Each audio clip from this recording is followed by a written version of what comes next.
सामान तिजारत किसी भी सूरत में हो, प्लाट की सूरत में, मकान की सूरत में, गाड़ी की सूरत में, किसी भी सूरत में सामान तिजारत जो है उस पर ज़कात है और जो मौजूदा वैल्यू है उस पर ज़कात है। मसलन अगर हमने कोई प्लाट ख़रीदा तिजारत की नीयत से, जब हमने ख़रीदा था तो उस वक़्त हमें वो 20 लाख रुपए का मिला। अब 2 साल बाद उसकी वैल्यू 40 लाख रुपए है, तो अब जो ज़कात आएगी वो मौजूदा वैल्यू पर आएगी, इस वक्त जो उसकी मौजूदा कंडीशन है। या अगर मिसाल के तौर पर हमने उस वक़्त 20 लाख रुपए का ख़रीदा था और आज उसकी वैल्यू 10 लाख है या 5 लाख है, तो इस हिसाब से उस पर ज़कात आएगी। सोना चांदी किसी भी सूरत में हो, इस्तेमाल किया हो या ना किया हो, ज़ेवर की शक्ल में हो, डली की शक्ल में हो, किसी भी सूरत में हो, उस पर ज़कात आएगी। याद रखें, ये जो सोने चांदी का निसाब है, अगर कोई शख्स ऐसा है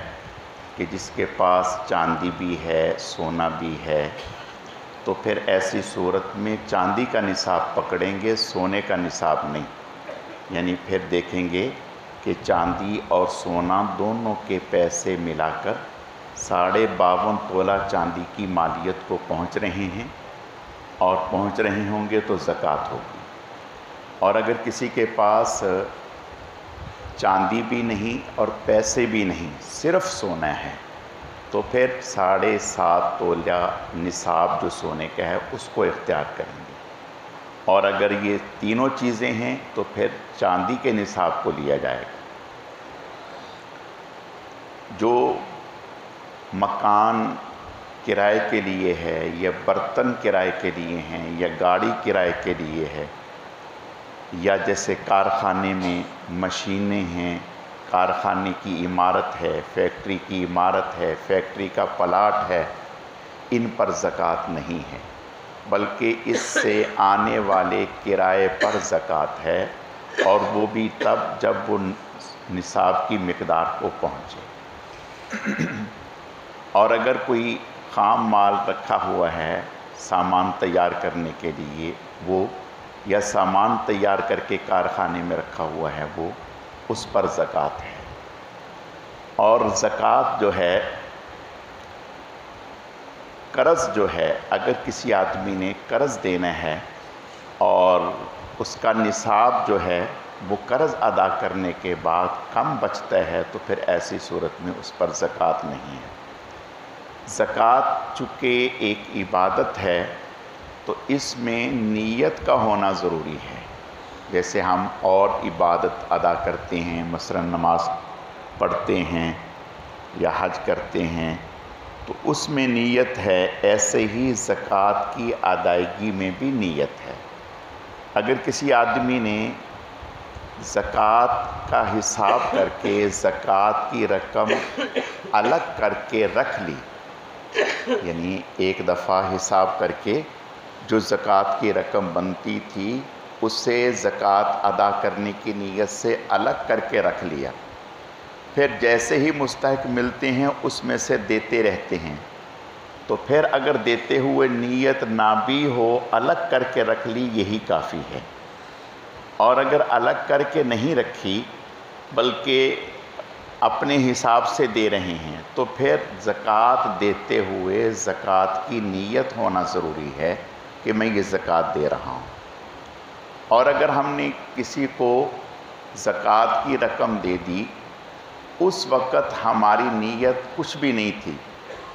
बाद में थोड़ी देर के बाद ख्याल हुआ कि हम ज़कात की नीयत कर लेते,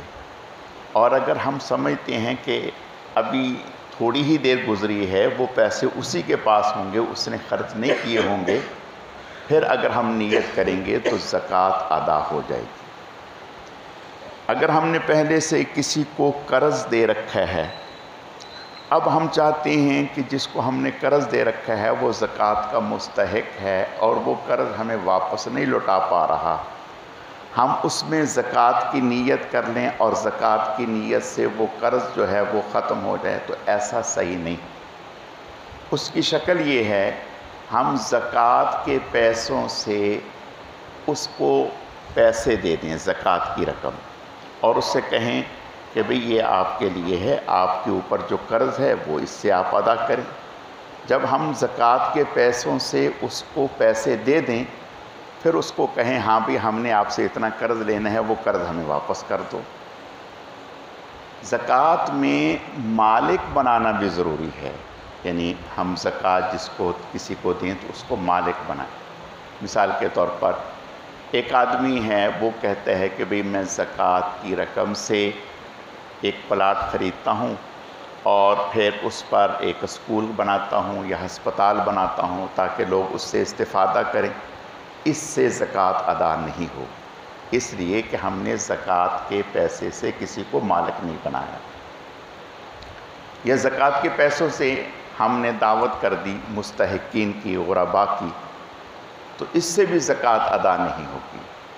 ہاں، زکوٰۃ کے پیسے سے اگر کھانا یا راشن خرید کے ہم نے ان کے حوالے کر دیا، وہ خود کھائیں کسی کو کھلائیں، ان کی مرضی، تو اس سے زکوٰۃ ادا ہو جائے گی۔ اللہ رب العزت سمجھنے کی، عمل کرنے کی توفیق عطا فرمائے۔